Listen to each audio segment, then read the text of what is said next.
साधक एक ऐसा व्यक्ति जो कि प्रभु प्रेमी आत्मा होता है और हमेशा ही पूर्ण परमात्मा की खोज में रहता है। और एक साधक के मन में होते हैं अनेकों आध्यात्मिक सवाल। उन आध्यात्मिक सवालों में से मुख्य सवाल यही होता है कि सृष्टि का निर्माण कैसे हुआ होगा, सृष्टि की रचना किसने की होगी, जो ब्रह्मांड हम देखते हैं उसको किसने बनाया होगा, तथा इस दुनिया से दूर वह शक्ति कौन सी है जो सब कुछ रचने और संभालने में सक्षम होगी।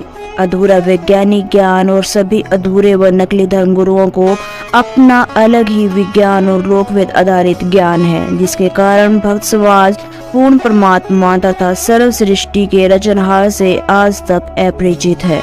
विज्ञान का मानना है कि ये पृथ्वी, सूर्य इत्यादि सभी ग्रह, उपग्रह, गैसों की उथल पुथल से अस्तित्व में आए हैं। तो वही हिंदू धर्म के लोग ब्रह्मा, विष्णु, महेश और माता दुर्गा को ही सृष्टि रचनहार मानते आए हैं। दूसरी तरफ मुस्लिम और ईसाई धर्म के लोग अपने अपने देवताओं को सर्वोच्च मानते हैं और उनका मानना है कि ईश्वर निराकार है। लेकिन एक तत्वदर्शी संत सभी धर्म ग्रंथों के आधार पर भक्त समाज को सृष्टि के रचनहार तथा उत्पत्तिकर्ता के विषय में बता रहा है। उस संत का नाम अभी हम आपको नहीं बताएंगे, उस संत के बारे में हम बताएंगे आपको अंत में। सर्वप्रथम हम वीडियो की शुरुआत करते हैं और जानते हैं कि आखिरकार सृष्टि रचना के क्या कुछ प्रमाण हमारे धर्म शास्त्रों में हैं, क्योंकि धर्म शास्त्र ही ऐसे ग्रंथ हैं जो कि हमें सच्चाई से रूबरू करवा सकते हैं और पूर्ण परमात्मा का पता बता सकते हैं। यह सब जानकारी हमें उस तत्वदर्शी संत के सत्संग प्रवचनों के माध्यम से ही जो मिली है, अभी हम आपके सामने पेश करने जा रहे हैं कि हिंदू धर्म के अनुसार सृष्टि रचयिता कौन है, मुस्लिम धर्म के अनुसार कौन है, सिख और ईसाई धर्म के अनुसार पूर्ण परमात्मा कौन है। तो चलिए शुरुआत करते हैं। हिंदू धर्म, जिसमें बहु ईश्वरवाद में विश्वास लोग रखते हैं, अर्थात हिंदू धर्म के लोग अनेकों भगवानों की पूजा करते हैं। इसलिए कुछ लोगों का मानना है कि ब्रह्मा जी ने सृष्टि की रचना की, तो कुछ का मानना है विष्णु जी सर्वेश्वर हैं, अधिकतर का मानना है शिव जी ही संसार के कर्ता धर्ता है। लेकिन सच्चाई इसके विपरीत है।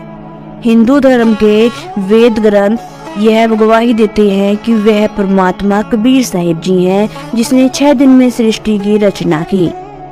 लेकिन तत्व ज्ञान के अभाव से आज तक यह ज्ञान हमारे तक नहीं पहुंच पाया।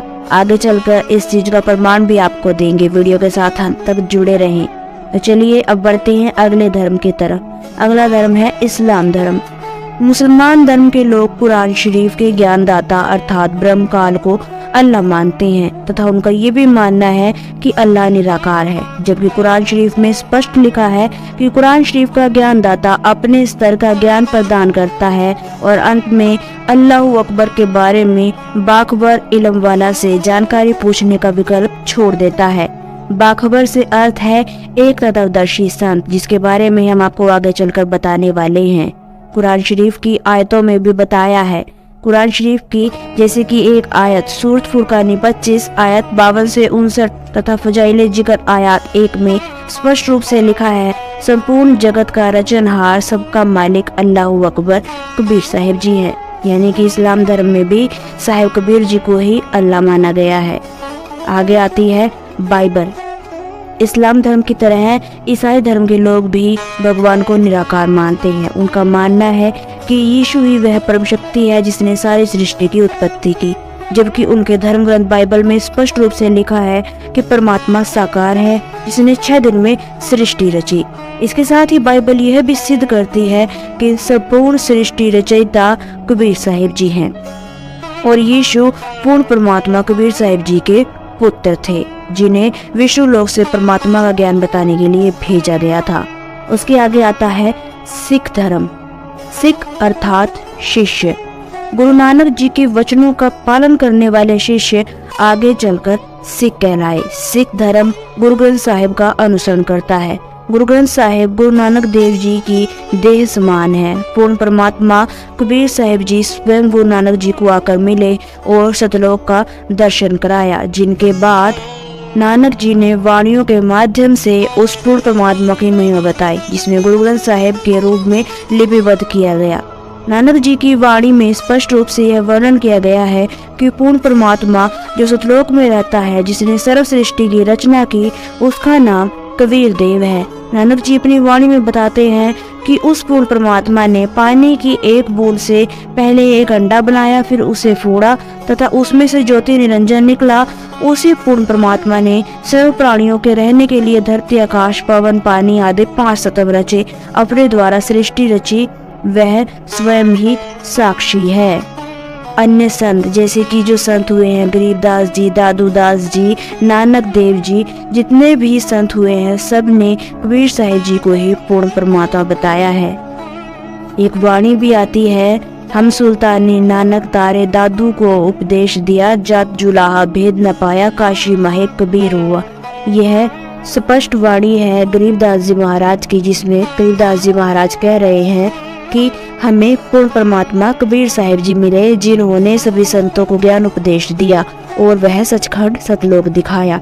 अभी आपको क्लियर हो चुका होगा कि पूर्ण परमात्मा जी कबीर साहिब जी हैं। अब आप सोच रहे होंगे कि वह तत्वदर्शी संत कौन है जिन्हें यह हमें पूर्ण जानकारी हमें उपलब्ध करवाई। वह पूर्ण संत है जगत गुरु तत्वदर्शी संत रामपाल जी महाराज, जो कि सभी धर्मों के सदग्रंथ खोल खोल कर दिखाते हैं और सच्चाई से जनता को रूबरू करवाते हैं। अधिक जानकारी के लिए आप देख सकते हैं संत रामपाल जी महाराज का सत्संग शाम 7:30 बजे से 8:30 बजे तक साधना टीवी चैनल पर। आप संत रामपाल जी महाराज के ऑफिशियल यूट्यूब चैनल पर भी विजिट कर सकते हैं। संत रामपाल जी का ऑफिशियल यूट्यूब चैनल है सतलोक आश्रम। आज के लिए बस इतना ही, मिलते हैं नेक्स्ट वीडियो में। और ये सभी प्रमाण जो अभी आपको दिखाए जा रहे हैं, ये प्रमाण है कि कबीर साहिब जी भगवान है।